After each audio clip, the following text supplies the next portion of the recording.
Hello and welcome to EWTN Pro-Life Weekly, your weekly dose of the top pro-life news and issues from a Catholic perspective. I'm Catherine Seltner in our Washington, D.C. studio. It is truly good to have you here with us.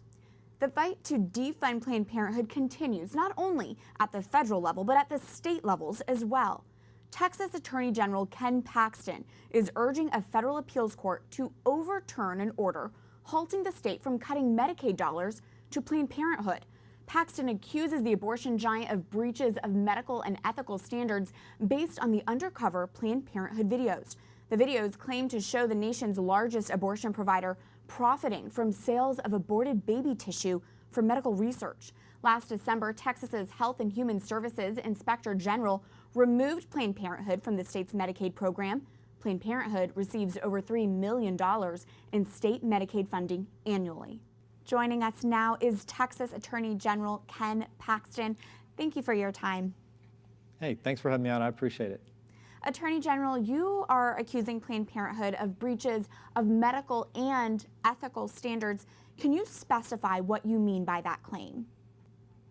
Yeah, it's pretty unusual that the state of Texas would go to this lengths to defund something like a provider like this, but because of what you're talking about, the violation of both medical and ethical standards, we're in the process of doing that. We're doing it because we have doctors who are performing abortions, but they're also doing research on fetal tissue, which is unethical and probably a violation of law. We have Planned Parenthood. We know that they lied to the Texas Rangers when they were dealing with talking about their study with Baylor Medicine. And we also know that they've changed procedures in doing abortions to make themselves, allow themselves to get better fetal tissue to do their research. And so all of those are issues that we're concerned about. All of those are issues that we believe are at least ethically wrong and potentially, you know, there may be a violation of law. So that's why the state of Texas is interested in this, and that's why we're focused on ending their Medicaid funding. Those breaches that you mentioned would be based on those undercover Planned Parenthood videos. So what do you say to people who claim the undercover videos are heavily edited and therefore can't prove any wrongdoing from Planned Parenthood? Well, I disagree with them. This is one of the very first times, it may be the first time that we've actually had video footage that we're going to be able to use in court. So this is important evidence. You know, if they can show that they were somehow changed and altered, good for them. But I don't think they're going to find that that is true. And I think ultimately we're going to be successful because we do have that footage of exactly what they said and what they meant to do. What kind of difference, Attorney General, are you hoping to make by blocking Medicaid funding from going to Planned Parenthood? How significant are Medicaid dollars to this abortion giant? Well, it's millions of dollars, so it's going to have a dramatic impact. And obviously, our goal here is to stop providers from doing this type of activity where they're operating in violation of both ethical and potentially legal standards. So, you know, we have a significant interest in this because these are our dollars, these are taxpayer dollars going to fund this. And given what we know from these films, it's a travesty what's going on. How has defunding Planned Parenthood impacted women's health in your state so far? Has there been a health crisis? No, that's just inaccurate. Of course, that's a narrative you're going to hear from the other side, but the reality is all of the major metropolitan markets still have providers that are doing abortions. And so the reality is it hasn't really affected access at all. And so that's just a false narrative that is being pushed by the other side. Ultimately, this isn't about that. This is about, are they acting unethically and in violation of law? Do you believe, Attorney General, this is something a majority of Texans want to see happen? What role do states' rights play in the greater pro-life battle?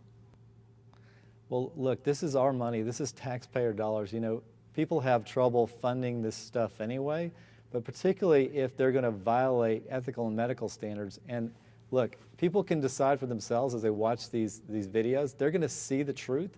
It's hard to hide the truth when it's on film and in front of the world to see. Texas really is leading the nation in defunding Planned Parenthood.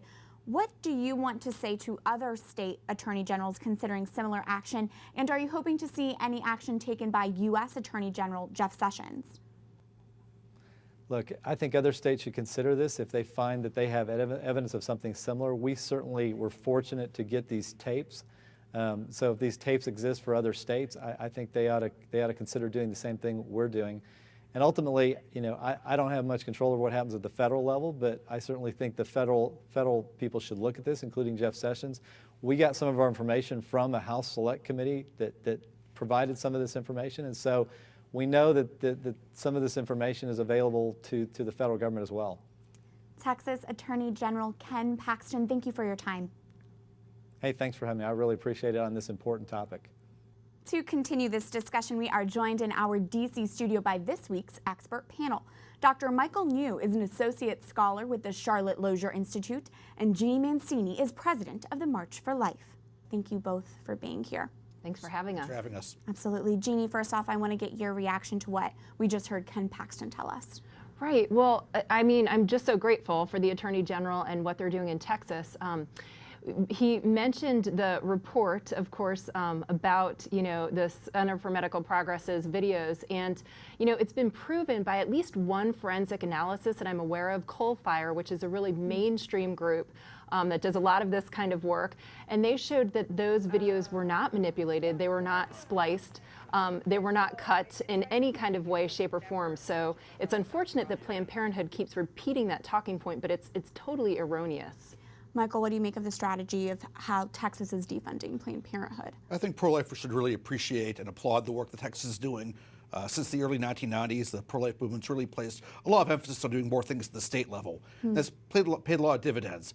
We've seen more states pass parental involvement laws, more states pass informed consent laws, more states banning abortion after 20 weeks. Since the early 90s, the number of abortions has been fallen by about 25%, and that state level strategy is an important reason why. Michael, you're a numbers guy, an economics professor. A lot of mainstream media is saying there is a health crisis going on in Texas right now, but what do the statistics tell us? Well, the narrative that there is a public health crisis is absolutely false. In some cases, media outlets have literally made things up. In other cases, they've taken studies out of context. But here are the facts, and the facts are that most public health trends in Texas are very positive. Abortions are down by over 20% since 2011. Abortions performed on minors are down by over 40%. The minor birth rate's down by 20%. So again, these are all very positive public health trends that the mainstream media is just not reporting. Jeannie, we heard Ken Paxton say he hopes the federal government and Jeff Sessions does take more action when it comes to defunding Planned Parenthood.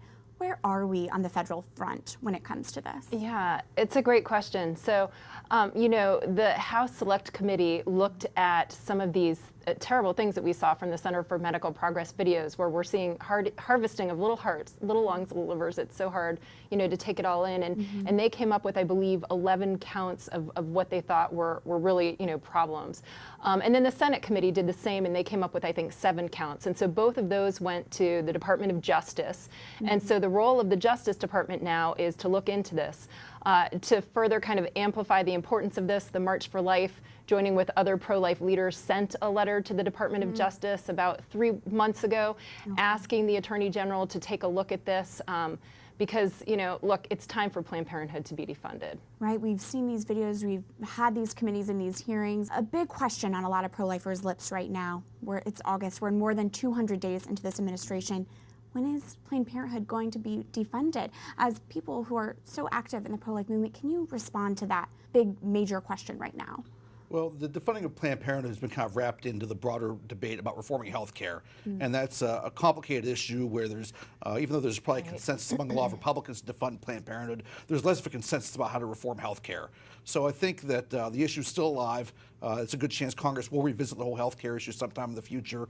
And pro-lifers should continue to contact congressmen, senators, let them know this is a priority, and hopefully we will see some action in the near future. Jeannie? I agree. And some basic points about Planned Parenthood that's so important for public opinion is, one, they're our nation's largest abortion provider. They do over 320,000 abortions every year, and it's horrific to realize that. 2, they're not a benevolent healthcare organization. They're extremely politically involved. They put millions of dollars into this past election. And in fact, their current president said that she wanted to make the organization the largest kick-butt political organization out there, and even was a surrogate for Hillary Clinton in the campaign. And then last, we can't forget, what we're talking about here, that they harvested little hearts, little lungs, little livers. They didn't get the mother's permission. They didn't, they didn't do this legally. So it's really important that we continue to spread the word about that so that public opinion can ultimately influence our legislators as well. Absolutely. Every day that passes matters. Thank you both for being here, and please do stay here because I want to get your take on this next story, also involving a pro-life Texan. The only way that we're going to root out the evil of abortion is with the truth that an innocent human being is killed in a... That was Nellie Gray, the founder of the March for Life, speaking with our network's founder, Mother Angelica. August 13th marked 5 years since Gray's death. We honor her in a special way this week and remember how she helped start a modest, peaceful protest against Roe v. Wade and grew it to become the largest annual human rights demonstration internationally. Jeannie, Nellie was your predecessor. You knew her. What should our viewers know about her? Well, Nellie was incredible in so many ways. She was a woman of very strong character. She knew what she believed, and she was a selfless woman. She was a very ardent Catholic. She preferred the Latin Mass. She was a parishioner here at St. Mary's in Chinatown.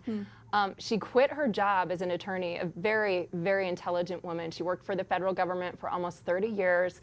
Quit her job to start running the March for Life with a handful of other pro-lifers the year after Roe v. Wade was passed. So, truly a hero. And she was known as the Joan of Arc in the pro-life movement, right? I've heard that term thrown around. That's right. Cardinal O'Malley has used that term, and I think it describes her because she was so courageous and never backed down. She was so bold. Incredible. Jeannie, what do you hope to carry on Nellie's legacy? Well, it's really only by standing on her shoulders that the March for Life is where it is today. She never anticipated that the March would become the largest annual human rights demonstration around the world. So we build upon what she's done, for 40 years, and we continue to grow and to try to draw in as many people that, can just learn about the beauty and the inherent dignity of every human life. So, Michael, from a pro-life historical perspective, how do you think Nellie will be remembered? I think she'll be remembered very fondly by a lot of pro-lifers, and she deserves to be. I think pro-lifers really owe a lot of gratitude toward people who started doing pro-life work in the 1970s. A lot of people, including Nellie Gray, literally quit their job to do pro-life work. They didn't have any obvious way to support themselves financially or raise money. They really were faithful and relied on God, and they're planting seeds that bear fruit to this day. So I think that Nellie Gray will be someone who's remembered very fondly for years to come. Absolutely. And thank you both for the work that you do, Dr. Michael New, Jeanne Mancini. Thank you. Thank you.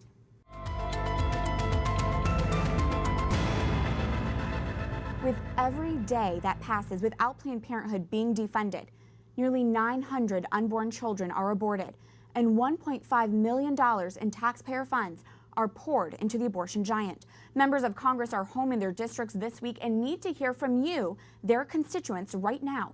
With that, we turn to this week's call to action. Go to prolifeweekly.com to tell Congress to defund Planned Parenthood. Once you go to prolifeweekly.com, just type in your first name, your last name, email address, and zip code. If you type in this basic information, your message goes straight to your member of Congress. Just because Congress is on recess doesn't mean they get a break. So if you haven't done so already, please take action now. It's important we keep up this pro-life pressure. Pro-lifers have control of the House, the Senate, and the White House, so there's no excuse. Now is the time to defund Planned Parenthood, especially as they continue to perform abortions each and every day. Go to prolifeweekly.com and tell Congress to defund Planned Parenthood. Alabama's top prosecutor says the state will appeal a federal judge's ruling that struck down a one-of-a-kind pro-life law. The law could grant an attorney to an unborn child if a minor woman was seeking an abortion. Alabama has argued this process would allow for a more robust inquiry to help a judge make a decision about the minor's maturity level. Some early fetuses will die early in pregnancy, either due to abortion or miscarriage. And in my view, that's a very different kind of entity. That's something that doesn't have a future as a person, and it doesn't have moral status. In a video gaining a lot of online attention, Princeton professor Liz Harmon argues an unborn child only has a moral status if the mother does not take the child's life. The interview is part of a Philosophy Time video series by actor James Franco. Many people online are pointing out the professor's flawed logic and that even Franco does not appear to be buying it. The Catholic Church teaches every human life from the point of conception has invaluable dignity. A recent study we first brought you last week reveals more than half of UK women who sought abortions last year were on contraception. Does this mean there is a contraception-abortion link? And what should pro-life Catholics make of this information? Dr. John Grabowski is a moral theology and ethics professor at the Catholic University of America. He and his wife were appointed as members of the Pontifical Council of the Family in 2009. Dr. Grabowski, thanks for being here. Thanks for having me. Pro-lifers often hear, if you really want to bring down abortion, you should support contraception. But based on this report alone, that's obviously not true. We have heard that rhetoric from Planned Parenthood for decades. In fact, if you go back to the early 20th century, Margaret Sanger promised in her writing that if we had widespread effective contraception, we would reduce or even maybe eliminate abortion, infanticide, child neglect, and abandonment. And what this study, among others, show us is that the reality doesn't match that rhetoric. Would you say then there is a contraception-abortion link? Obviously. And this study is not a one-off. This study confirms what other studies have told us over the years, that contraceptive use actually drives higher rates of abortion. Why do you think that is? I think there's a variety of reasons for it. I think clearly contraception has a failure rate. And so for many people, abortion becomes the last line of defense for failed contraception.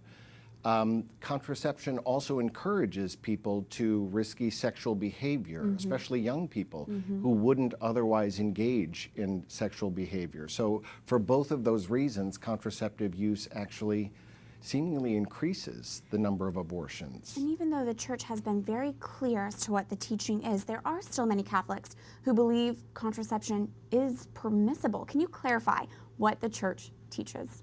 The church has taught and believed since its beginning that contraception is wrong, that it is intrinsically evil, that is, it's never right to engage in an act of contraception. The church has taught that throughout its history.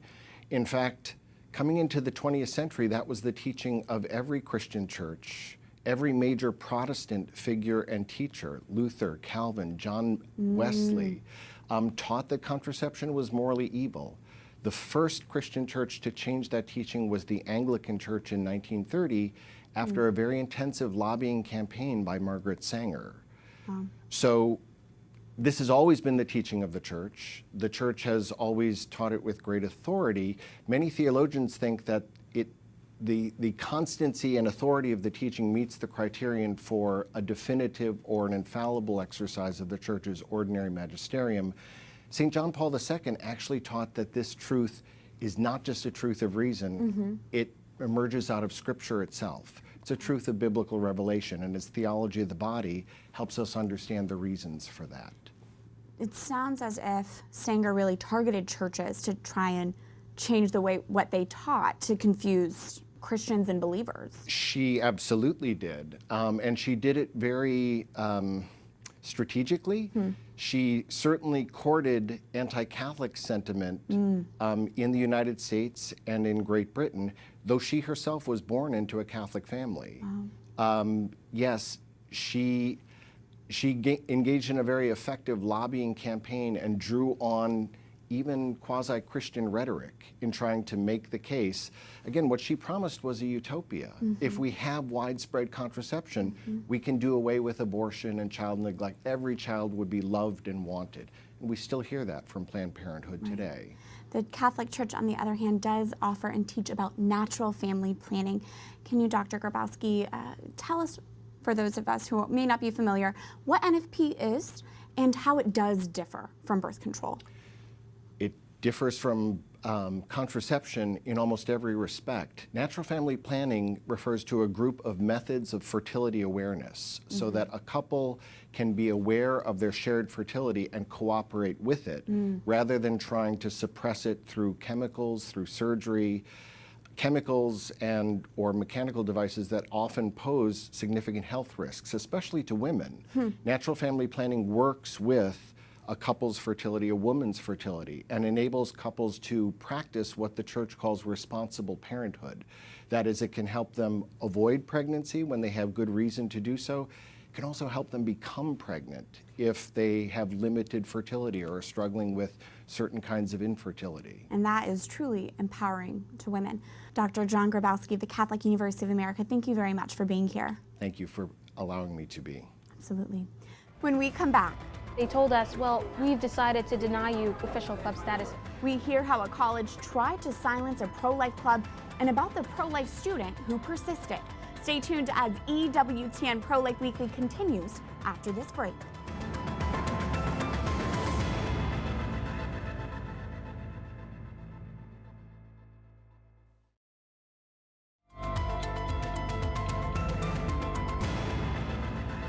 Welcome back to EWTN Pro-Life Weekly. I'm Catherine Seltner. A group of major companies you would recognize sponsored a protest against a pro-life women's healthcare clinic this past weekend, and we are speaking out against it. Shut them down! Shut them down! Facebook and Google were the premier sponsors of this pro-abortion Netroots Nation protest you're seeing right now. The annual event targeted the pro-life organization Human Coalition and the Georgia healthcare clinic they operate under the name Cura. Protesters claim the clinics are fake because they don't offer abortion to pregnant women. Human Coalition uses online and digital outreach to find women in crisis pregnancies. Pro-lifers, pay attention to the brands behind this protest. Facebook and Google are two of the most powerful companies in the world. The fact that they are putting dollars into pro-abortion events means we need to be even more vigilant about what causes they promote and support. We must always be aware of these companies' agendas. And it is frankly bizarre groups supposedly rallying for women's health care would call for a free women's health clinic to shut down. These are clinics offering vulnerable pregnant women support. They are walking alongside women during an unplanned pregnancy. Protesters claim Human Coalition, the pro-life organization behind the clinics, is deceitful because the clinics don't provide abortion and pregnant women who find them online might be seeking one. Here is how Human Coalition co-founder and president Brian Fisher responded to that allegation when we asked him. The process of reaching a woman with compassion and grace and saving a child is a threat to the abortion industry, which is entirely based on profit making, and they're responding with these sort of allegations. Remember, there is something you can do to counter today's culture of death.